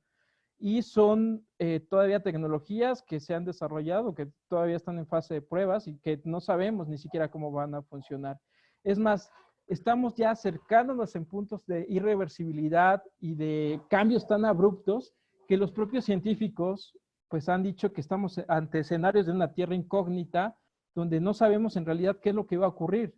Y lo que ocurre lo vamos a ir descubriendo en el camino, porque estos cambios tan abruptos que estamos presenciando hoy, muy pocas veces se han visto en la historia geológica del planeta, y estamos hablando de 4.600 millones de años. Entonces, es lo que se va perfilando ahora. ¿Y por qué es importante entonces hablar de límites ecológicos? Y esa es casi la última ventana de oportunidad que se nos va estableciendo. Ya tenemos que estar hablando de límites materiales y energéticos y biogeoquímicos, la expansión de las actividades humanas. Ya no tenemos que seguir comprendiendo la economía como un sistema autónomo de la naturaleza y la sociedad, como se ha planteado desde el capitalismo verde, desde la economía circular, desde la visión de la dominante sobre el desarrollo sustentable, sino que ya tenemos que estar interiorizando y reconocer las unidades ambientales que se pretenden apropiar, reconocer las capacidades productivas de cada unidad y reconocer la capacidad de carga y resiliencia de las unidades. Esto es más apremiante que nunca, porque además estamos en un proceso de pérdida de la calidad de los servicios ecosistémicos. Entonces, vamos a pensar la alternativa, o tenemos que pensar la alternativa desde una transición que no necesariamente nos va a llevar a un mundo mejor, sino que tratemos de mitigar los peores efectos. Ya tenemos que incluso pensar en ese escenario, porque las disposiciones materiales o los elementos materiales con los que vamos a disponer cada vez están más limitados y cada vez estamos perdiendo capacidad de carga de los ecosistemas para soportar las actividades humanas. Eso es el drama que tenemos, que tenemos hoy. O sea, es decir, que esta forma de acumular, esta forma de organizar la producción nos está conduciendo a que nos agotemos el tiempo de la humanidad como un todo. Es decir, cada vez tenemos menos tiempo para pensar la alternativa. Y entonces ahí se van perfilando alternativas radicales como la transformación industrial de la atmósfera a través de la geoingeniería. Porque todas estas formas de la vida social, como esta que les presento en la pantalla, que quizás muchos estén familiarizados con ellas, que es la típica representación del desarrollo sustentable, podemos seguir pensando la economía desde esta perspectiva, es decir, pensar la economía desde no comprometer la capacidad de las futuras generaciones de tener la posibilidad de crecer económicamente, o ya tendremos que comprender a la economía como un subsistema dentro del sistema del funcionamiento del sistema Tierra. Y por lo tanto, por lo menos tener ciertos criterios de reorganización de la vida social. ¿Y cuáles son esos criterios? En términos ecológicos, tenemos que reconocer los límites planetarios. Y esa es una cuestión que va construyendo nuestra racionalidad ambiental o la sustentabilidad. Y ahí ha habido mucha discusión que ha propuesto el doctor Enrique Lev de cómo estamos comprendiendo la sustentabilidad.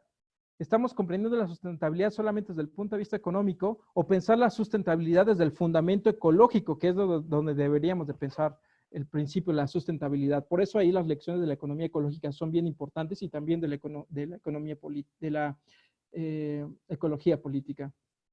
Y en términos sociales, pues también tiene que haber criterios. Ya no nos podemos basar en los principios del individualismo y el consumismo. Por lo menos tiene que haber ciertos criterios de reciprocidad, redistribución y solidaridad. Y aquí, pues pensar la alternativa no es pensar que existe una sola. Sí puede haber criterios para pensar las alternativas a esta crisis y a este colapso ambiental que se está configurando. Y también reconocer que ya hay alternativas que están en marcha. Los movimientos sociales en defensa del territorio son una forma de alternativas a estas formas totalizadoras que tiene el capitalismo de organizar su propio espacio-temporalidad. Eso es bien importante de poder destacar, porque de otra manera estaríamos ya exacerbando todos estos límites planetarios que va estableciendo Johan Rockström, que son 9 fronteras planetarias que permiten el correcto funcionamiento del sistema Tierra, y ahora tenemos 3 fronteras planetarias que por mucho ya han sido sobrepasadas. La que tenemos en lo fundamental son la de los 3 ciclos biogeoquímicos. La del carbono, evidentemente, con el calentamiento global, pero también tenemos la del nitrógeno y la del fósforo, que están vinculados, por ejemplo, al uso intensivo de fertilizantes. Y también tenemos la de la biosfera. Estamos en un proceso, como ha determinado Rodolfo Dirso y Gerardo Ceballos, en la 6ª extinción masiva de especies. Y también el último reporte sobre el estado de la biodiversidad, pues nos pone a la antesala de ver la extinción en los próximos años de al menos de 1 millón de especies. Y muchas de ellas ni siquiera las vamos a conocer y se van a extinguir. Entonces, estamos ante un escenario donde se va lamentablemente acelerar e intensificar más las contradicciones ecológicas del desarrollo del capitalismo. Y entonces, desde ese punto de partida, lo que no me gustaría que se quedaran de esta charla, que parecería que no hay nada por hacer y que he sido muy alarmista o muy pesimista en cuanto a la evolución ecológica del planeta, pero me gustaría terminar un poco ya con esto para ir perfilando el diálogo con ustedes, de una de las tesis de un filósofo muy importante del siglo XX, Gunnar Anders, que nos decía que no hay que dejar que el miedo nos invada, de este miedo que nos coloca debajo de las cobijas o debajo de la cama, sino tener miedo que nos motive la acción de poder modificar los peores efectos que están por venir. Y entonces lo que nos queda es tener a la mano estos datos que nos permiten decir que estamos ante una inacción política, que estamos ante una gravedad del problema y sobre todo, en términos de la gravedad, tener alternativas que correspondan a la dimensión del problema. Si les estoy diciendo que estamos ya cerca de llegar al 1.5 grados en el 2024, pues creo que plantearnos soluciones solamente a partir de no usar popotes no corresponde a la realidad del problema. Entonces, hay que identificar y hay que estar a la altura de la magnitud de la problemática que se está configurando. Entonces, porque de otro modo vamos a seguir hasta esa tendencia. O sea, si ustedes ven el portafolio de inversión tanto de las petroleras como de las propias empresas financieras, la agenda de inversión para la producción de hidrocarburos extremos en la era del calentamiento global continúa y se sigue explotando en aguas profundas, en arenas bituminosas, se está explorando el Ártico, el metano en capas de carbón y los hidratos de metano, y qué decir de las formaciones de lutitas. O sea, estas emisiones de gases de efecto invernadero son las más extremas en la historia de la humanidad, porque no solamente están poniendo en riesgo a las próximas generaciones, sino están poniendo en riesgo a la civilización humana tal cual y la conocimos. Pues yo con esto quisiera terminar estas reflexiones muy generales de cómo estoy concibiendo la crisis ambiental y cuál es la trayectoria que está siguiendo. Agradezco de nueva cuenta a Friday for Future por invitarme a discutir estas temáticas, a Pamela por hacerme la invitación en particular, y pues muchas gracias a todos por conectarse y estar atentos a mi intervención, y seguramente habrá una discusión más fructífera, más profunda con ustedes. Pues muchas gracias.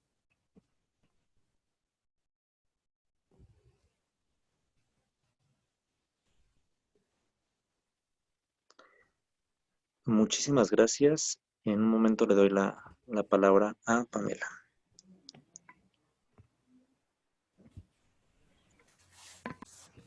Sí, muchísimas gracias, profesor César. Su ponencia yo creo que nos dejó suspirando a más de uno, estuvo muy, muy interesante. Y voy a leer algunas preguntas que realizaron en el chat.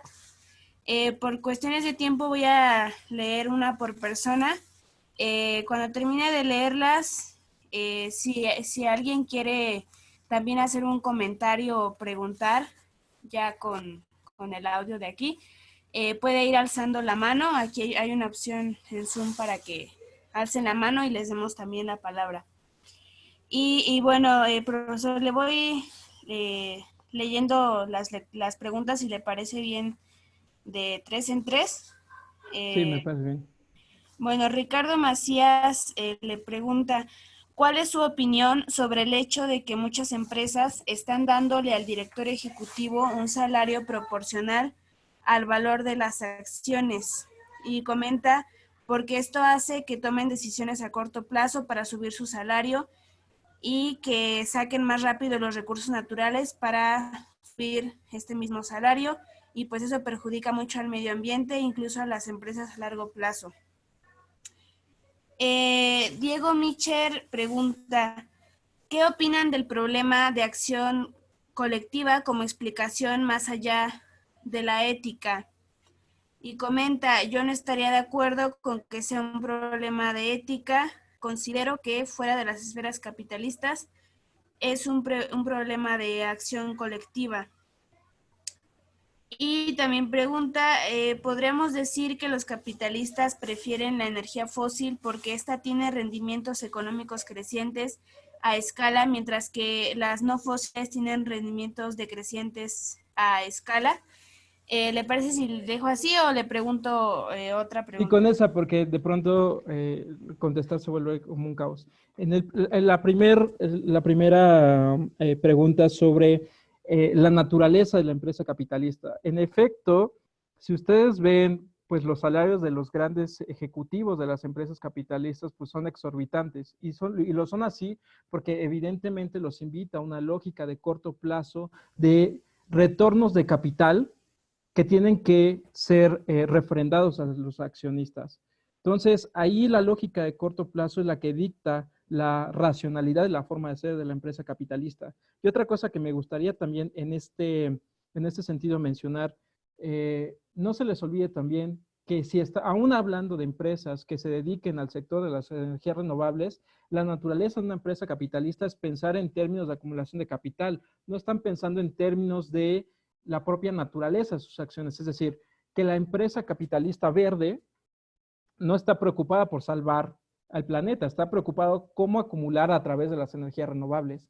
Entonces, tampoco se les escape la vista que en la medida en que estemos en una racionalidad capitalista, su motivo, su razón de ser, su forma en cómo invierten, cómo hacen lobby ante los gobiernos, va a ser defendiendo en específico una forma de hacer negocios. Entonces, ese es un elemento bien importante que hay que destacar. Y en efecto, al CEO o al jefe ejecutivo de las empresas se les compensa si tiene altos retornos de capital y por lo tanto podríamos ver que en la medida que una empresa petrolera pueda encontrar más petróleo o que se valorice más su acción, pues el salario del CEO aumente, lo que hace que tenga un compromiso muy profundo con la defensa de su empresa. Por eso es que tienen ustedes a empresarios como Rex Tillerson, que decía hace algunos años que su negocio es hacer dinero y si mientras él vea que la extracción de petróleo y gas le permite hacer dinero, pues él no tiene problemas con que haya calentamiento global. Entonces, para que ustedes vean cuál es la racionalidad de una empresa capitalista. En cuanto a...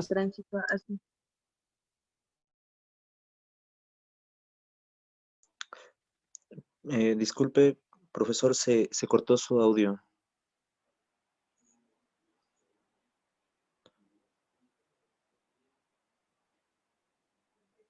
Bueno, ¿ya me escuchan? Sí. Ya no sé desde dónde no escucharon. Sí se escuchó la mayoría. Puede continuar. Bueno, y el otro, en cuanto si es un problema de ética o de acción colectiva, yo creo que no son excluyentes ambos. O sea, sí creo que también es una ética en términos de la solidaridad con los otros seres humanos y también de solidaridad con los seres no vivos. O sea, creo que sí también se va constituyendo un problema de ética ahí y evidentemente de acción colectiva, porque de pronto sí ha afectado muchísimo la cuestión del crecimiento verde y estas cuestiones del desarrollo sustentable al tratar de desmovilizar y al tratar de ver que la cuestión del calentamiento global es una cuestión de meramente cambios de hábitos de consumo que quedan en la individualidad. Y eso trasciende, como ya les comentaba durante la presentación, la lógica del problema. Y aquí, por eso es que tener conciencia sobre los problemas y por lo tanto tener una acción colectiva tiene mucho más potencial que cada quien en su individualidad corregir sus hábitos de consumo. Entonces, en efecto, lo que yo pretendo hacer también compartiendo conocimiento con ustedes, discutiendo estas problemáticas, polemizando en algunos temas, quizás en muchos no estén de acuerdo conmigo, pero al menos sí tratar de invitarlos a la acción, tratar de hacer algo, aunque tengan perspectivas o certidumbres epistémicas y ontológicas distintas, pero sí reconocer que esto solamente es posible con movilización social. O sea, revertir o tratar de revertir o incidir en que se frenen o tratar de mitigar los peores efectos del calentamiento global, sí es parte de una acción colectiva y sí solamente sí se va a hacer a partir de un yo colectivo, de un sujeto colectivo y no de un sujeto individual. Por eso la crítica al desarrollo sustentable y a estas nociones individualistas desde el punto de vista del consumo, pues también hay que decirlo porque desmovilizan y son apolíticas, ¿no? Y la otra pregunta de si los capitalistas prefieren a los hidrocarburos que a las renovables, por los rendimientos, pues en efecto sí. O sea, si ustedes ven, para un capitalista ya le mete ruido para su planificación de capital y para incluso la planificación de la tasa de ganancia en el corto plazo y la tasa de retornos de capital, que tenga que contar con la variabilidad climática de su fuente energética. O sea, ustedes imaginen cómo va a hacer sus cálculos un capitalista no sabiendo si va a tener disponibilidad de energía, si basa su fundamento energético en el sol o en la fuerza del viento. Entonces, tiene que ver también, en efecto, no solamente con estos rendimientos crecientes en materia de energía que proveen los hidrocarburos, sino por la propia estabilidad que proveen los hidrocarburos en términos energéticos. Porque imaginen un capitalismo atado a los límites ecológicos, pues prácticamente sería una negación en sí misma. Por eso es que, aunque existan ya las tecnologías, esas son las paradojas, o sea, las tecnologías para renovables existen y cada vez se están abaratando más. Todavía tenemos el problema de las baterías y el almacenamiento, pero a pesar de que existen, no se están implementando en escala y dimensión necesarias. Pues una de las razones que podemos encontrar está justamente en que esos combustibles fósiles no proveen, esas energías renovables no proveen la misma base energética que los hidrocarburos y esa estabilidad que requiere el capital. Entonces, eso podría decir en los primeros 3 comentarios.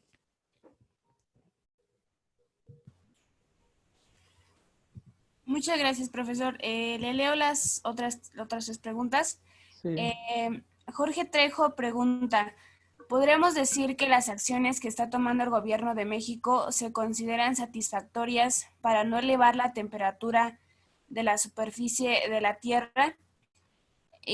Susana Herrera pregunta, en comparación a la industria de hidrocarburos, ¿qué impacto tiene la industria ganadera? Y Fer pregunta, ¿considera que para el tránsito hacia una ecología política real deberíamos de fortalecer las estrategias de autogestión y autodeterminación? Y en esta promover el ecocentrismo. Y serían las 3 por el momento. Okay. En términos de las acciones climáticas que ha venido desplegando México, quizás ahí hay una serie de contradicciones muy profundas en la actual política energética del país. Porque como ustedes han podido analizar o han podido presenciar, las decisiones de política energética evidentemente han estado muy concentradas en la intensificación del patrón fósil en nuestro país, en el extractivismo particularmente de petróleo y en la construcción de la refinería. Ahí hay dos argumentos. El argumento que se esgrime desde la recuperación de la dirección energética, que yo creo que es una política adecuada. Y aquí quizás voy a decir algo polémico en relación con lo que ya dije anteriormente. Yo creo que transitar de una fuente energética basada en hidrocarburos a otra basada en renovables, en primer lugar es físicamente imposible. Lo que se puede hacer es tratar de hacer una mezcla más balanceada entre renovables e hidrocarburos. Es lo que entiendo que intenta hacer la lectura de la política energética en México. Yo creo que el gobierno de este país debería de estar pensando en disminuir la intensidad energética, en disminuir en algún punto la extracción de energía. Pero entiendo que también es muy difícil porque depende de los ingresos, en buena medida todavía se depende de los ingresos de petróleo, pero sin duda se van a requerir los hidrocarburos para cualquier planteamiento de transición hacia otras formas de organizar la energía. En algún punto creo que quizás es equivocada la construcción de la refinería, porque lo que se está pensando con el eslogan de mejorar las condiciones de soberanía energética para disminuir las importaciones desde los Estados Unidos, no se está también esgrimiendo, creo que, o no se esgrimió lo suficiente, ver qué era mejor construir una nueva refinería o modificar la estructura del transporte en nuestro país, porque como ustedes saben, el sector de transporte prácticamente en cualquier país pues representa entre el 50 y el 70% del consumo total de energía y prácticamente todo es petróleo. Entonces, habría que pensar que si era más adecuado apostarle a un nuevo patrón de movilidad que a una nueva refinería, porque piensen ustedes que cada infraestructura fósil que se construya está pensada para que al menos tenga rendimientos por los próximos 30, 40 años. Entonces, quiere decir que pues México ahí se va escapando de manera muy peligrosa de sus propios acuerdos, sus propios políticas establecidas en el marco del Acuerdo de París. Es muy difícil que incluso México las cumpla y ahí pues tendría que estar pensando en otras formas primero de organizar el sistema productivo en México. Y uno de los sectores que tiene mucho más incidencia, y ustedes lo han visto ahora que se ha reducido la movilidad, es qué hacer rápido con el sector de los transportes, porque pues construir todo un nuevo sistema energético, eso va a consumir muchas cantidades de energía. Creo que tendremos que estar pensando en cómo hacer eficiente el consumo y cómo disminuir finalmente el consumo. Creo que ahí están una de las claves que hay que hacer. Y el otro comentario de cuál es el papel que juega la industria ganadera en el cambio climático y todas estas cuestiones. ¿Piensan ustedes que tanto el sector de la ganadería como la agroindustria en general son una fuerte, intensivísima en generación de emisiones de gases de efecto invernadero? En realidad lo que comemos ahora, producto de la agroindustria, pues no es en sí hortalizas, vegetales y demás, sino en esencia estamos comiendo petróleo. ¿Por qué? Porque pues la agroindustria es intensiva en consumo de fósiles, desde las propias máquinas que se instalan hacia los fertilizantes y los complejos de semillas que se pueden utilizar. Eso a su vez, si tienen en consideración que el sector de la agroindustria y el sector ganadero, pues es una de los sectores que han contribuido de manera muy grande al cambio de uso de suelo. Estos procesos que llevan a la tala de bosques que nos llevan o nos conducen a la reducción de la capacidad de absorción de CO2 y que a su vez nos llevan a incrementar el ciclo del fósforo y el nitrógeno, porque pues todos esos productos químicos derivados de la petroquímica del petróleo pues son fertilizantes a base de hidrocarburos. Entonces, eso nos está conduciendo en efecto a que en el sector, particularmente la ganadería, producto de las heces de los animales, sean intensivos en metano, con las implicaciones que ya les mencioné, porque pues el metano es un gas de mayor potencia, de mayor capacidad de poder absorber calor en un periodo de 20 años mucho menor. Su periodo de vida en la atmósfera es menor que el CO2, pero su potencial calorífico es 80 veces mayor, entonces ahí sí hay graves problemas. ¿Qué hay sobre, finalmente, en términos de la ecología, de la economía política, de la economía ecológica y de la economía política? ¿Qué con la autogestión y la autodeterminación?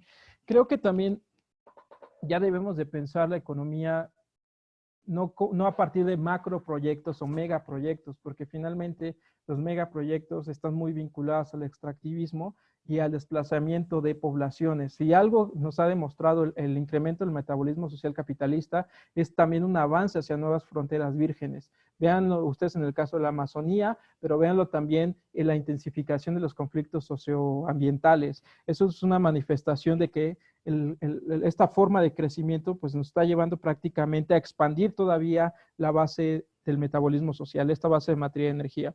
Por lo tanto, es que sí tenemos que ya pensar en políticas como el de crecimiento, en políticas por la organización sectorial de toda la economía, bajarle las escalas y ahí la autogestión, la autodeterminación de las formas en cómo se organiza la vida social son fundamentales.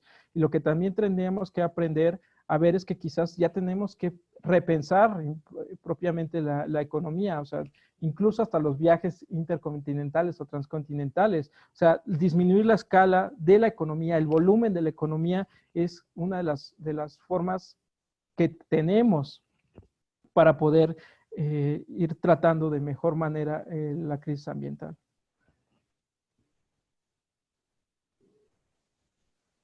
Yo creo que con eso quedaría esta ronda de 3 comentarios.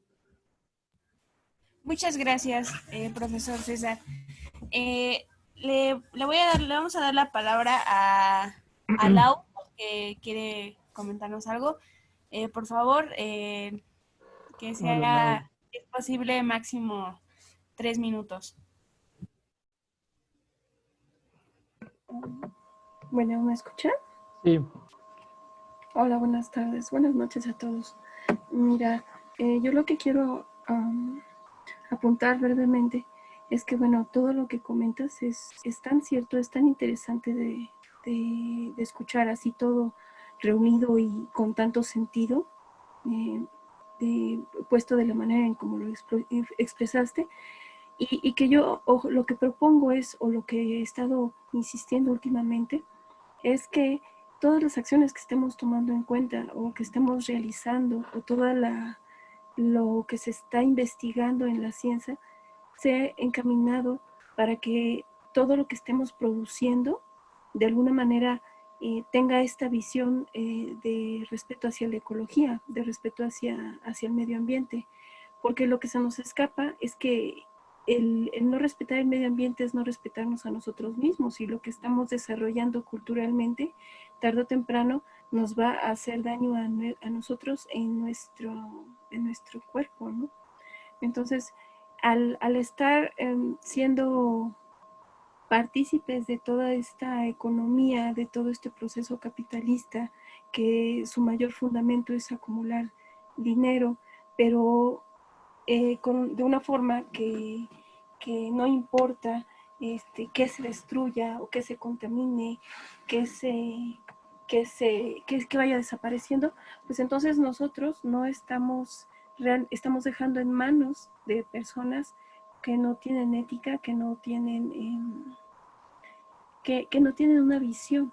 Entonces, sí es muy importante que si bien tienen la culpa estas personas capitalistas, estas personas que producen esta ciencia, esta cultura, ¿no? También es importante que nosotros individualmente hagamos por dejar de consumir todas estas cosas. Digo, ellos las producen y las fabrican, ¿no? Pero si nosotros demostramos que nosotros no las queremos ocupar, pues ellos no van a tener ningún beneficio en su comercialización. Bueno, esa es mi forma de ver las cosas. Okay. Una de las cosas que me parece bien interesante es, ¿a quién le estamos dejando la acción? Si ustedes ven o que han estado siguiendo las reuniones de Naciones Unidas sobre cambio climático, creo que es hasta paradójico e incluso a veces da coraje que le hagan más caso a las petroleras en sus programas de acción climática que a los propios movimientos sociales o a las organizaciones de la sociedad civil. Si ustedes ven desde hace algunos años, desde que han estado participando en el lobby las empresas para que no se tomen medidas vinculantes en el marco de un acuerdo internacional, ahora se les considera desde el punto de vista de qué podrían aportar para la agenda climática. Y ¿saben cuál es la apuesta que hacen las empresas? Y diciendo que son socialmente responsables las propias petroleras, pues apuestan por el gas natural, apuestan por el impuesto a carbono, apuestan por la geoingeniería, por la captura y secuestro de carbono. Pero resulta paradójico porque es una inacción, porque resulta entonces que yo estaba investigando, por ejemplo, en el caso de las empresas estadounidenses, ¿por qué las petroleras deberían de estar, por qué están a favor de que a nivel internacional haya un impuesto a carbono? Y resulta que están a favor siempre y cuando haya una compensación de impuestos.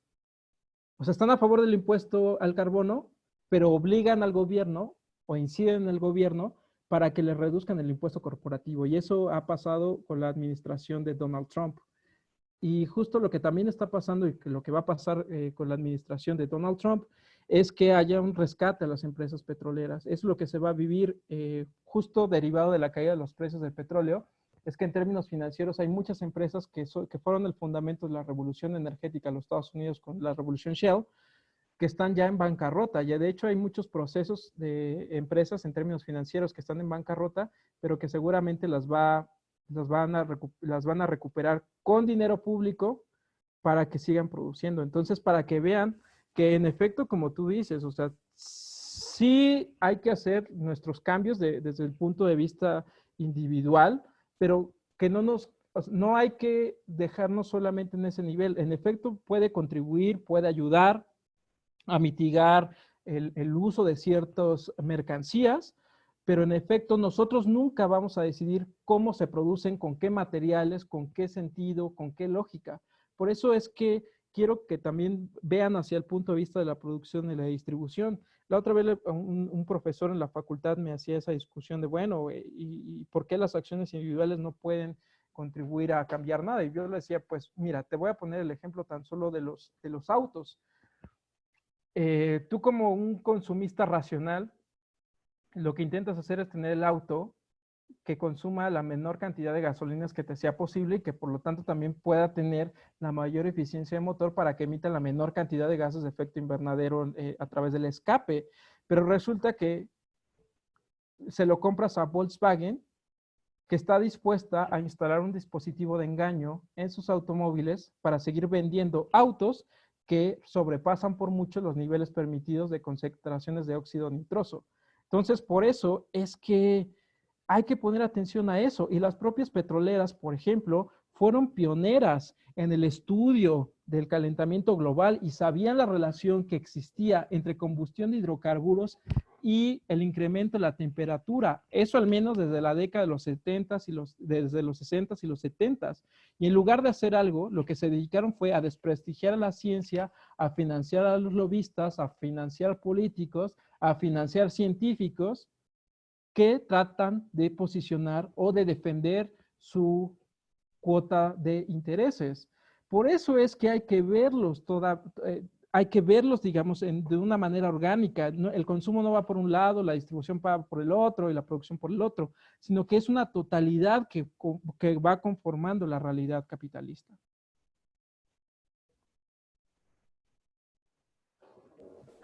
Gracias, profesor. Solo para finalizar, voy a leer las últimas dos preguntas. ¿Ok? Si me parece bien. Sí. Carlos dice, hola César, ¿podrías contarnos qué acciones está tomando el sector financiero y el gobierno de Donald Trump ante la situación de los precios bajos del petróleo y el proceso de caída de la demanda de petróleo? Y Alonso Merino pregunta, ¿en qué medida el movimiento ecologista internacional debe pasar del discurso moderado, cambiemos el sistema, no el clima, a un enfrentamiento directo al discurso del capitalismo y el desarrollo que organismos internacionales, empresas y estados reproducen? ¿Y qué relaciones habría que establecer entre el movimiento para la transición europeo y la defensa de la tierra y el territorio en América Latina? Y esas serían todas las preguntas para finalizar. Ok. En términos de, creo que ya más o menos dije algunos elementos de qué va a ocurrir con el sector financiero, las empresas y el fenómeno de la caída del precio del petróleo. En primer lugar, si ustedes analizan o hacen un símil de lo que ocurrió en la industria de los hidrocarburos a principios del siglo XX, que también se enfrentó ante una caída más o menos similar del precio del petróleo, se encontraba entre 6 y 10 dólares por barril.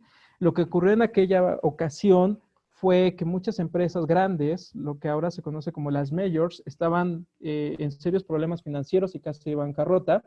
Y lo que ocurrió fue un proceso de compras y fusiones.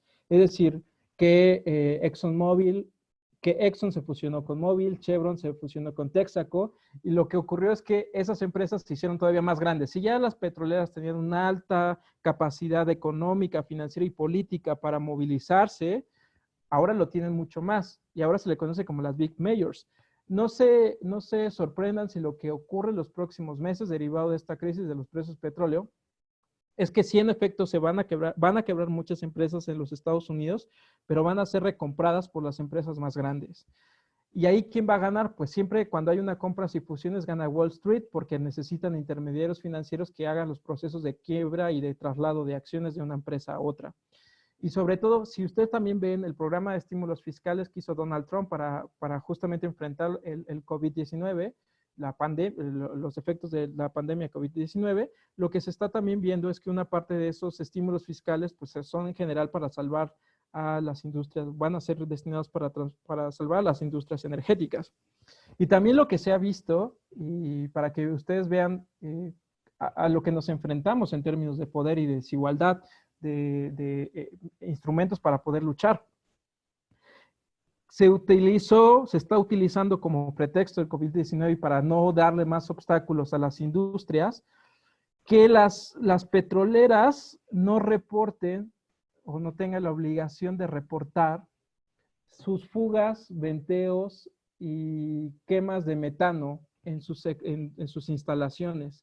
Y eso bajo el argumento que pues, las empresas tendrían mayores dificultades o mayor presión financiera si incorporan o internalizan sus externalidades ambientales. Entonces, para que vean cómo es que en realidad lo que se está intensificando es el capitalismo. Se va a reorganizar el capitalismo y lo lamentable es que va a ocurrir en condiciones ecológicas donde ya no debería de existir el capitalismo, al menos debería de existir otras formas de organizar la vida. Y esto me lleva a la cuestión de si tenemos que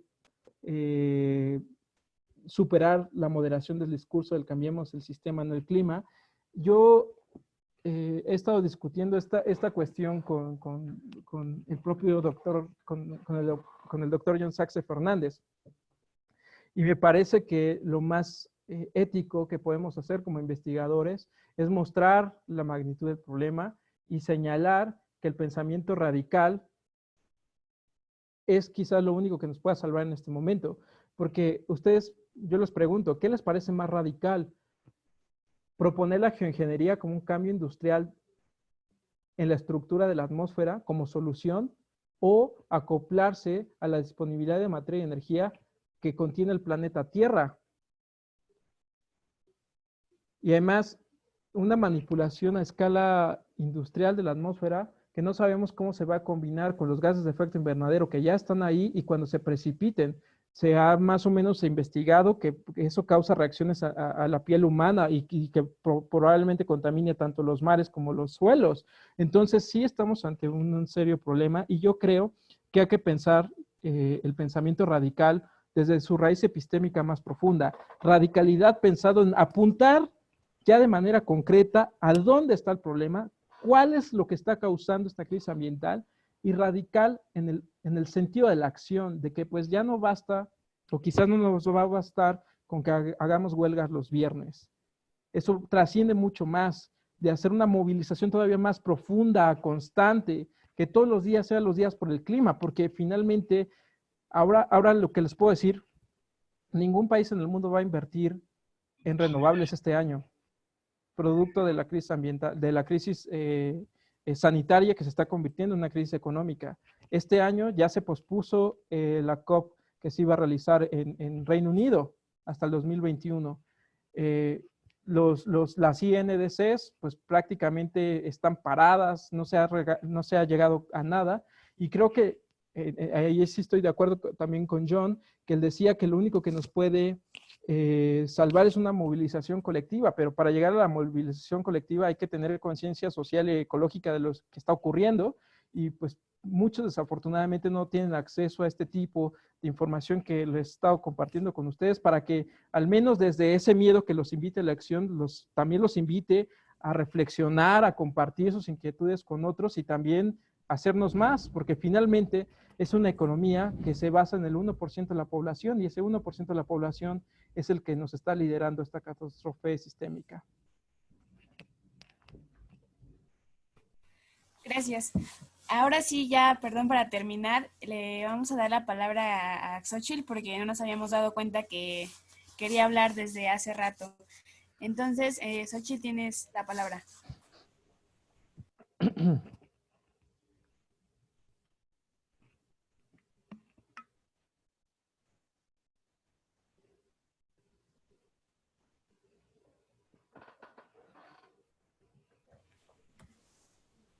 ¿Estás ahí o ya te arrepentiste? Huyó. Huyó, yo creo, ¿verdad? Bueno, pues ha sido una presentación muy, muy fructífera. Te agradecemos mucho, César, por tu tiempo, por compartir tu conocimiento. Y bueno, así damos por concluido este interesante webinar. Los invitamos a seguir nuestras redes sociales para que también les compartamos, si es posible, algo de bibliografía, bien los comentarios que les gustaría, y también para que se unan a los círculos de lectura que hay todos los viernes a las 7 de la noche, para forjar esa formación y conciencia intelectual y moral que también menciona César. Toda la información está en la página de Facebook, y agradecemos a todos su participación y su interés por estar en este webinar. Excelente noche a todos y todas. Gracias a todos. Y pues cuando quieran, envíenme si quieren tener bibliografía o compartirles algún trabajo que haya hecho, que estamos escribiendo, incluso otras conferencias que estamos organizando en la propia UNAM, pues con mucho gusto me pueden enviar un correo electrónico Y pues ya, para mí de verdad fue un placer. Siempre me gusta pues transmitir, a mí me apasiona mucho estos temas y creo que la única forma de tratar de movilizar es desde esa motivación, de esa pasión y de esa acción y de la preocupación porque esto pueda mejorar. Y pues nada, yo agradezco profundamente, me emociona participar con Friday for Future. Sé que la mayoría de los activistas son jóvenes porque finalmente pues todos nosotros los jóvenes somos los que vamos a sufrir los peores efectos del calentamiento global y creo que hay que hacer ya algo mucho más profundo al respecto. Me doy cuenta, pues les agradezco, les dejo, les voy a escribir ahí en el chat mi correo electrónico si quieren escribirme, compartir o que les comparta cosas, pues con mucho gusto. Entonces, pues hasta la próxima, espero que no sea la primera de muchas veces que me inviten en Friday for Future y pues gracias, cuídense mucho.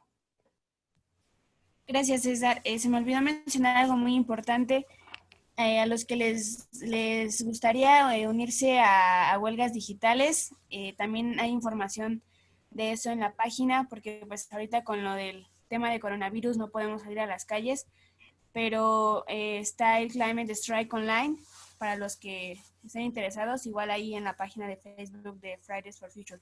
Muchas gracias, profesor, gracias a los que estuvieron presentes. Excelente noche.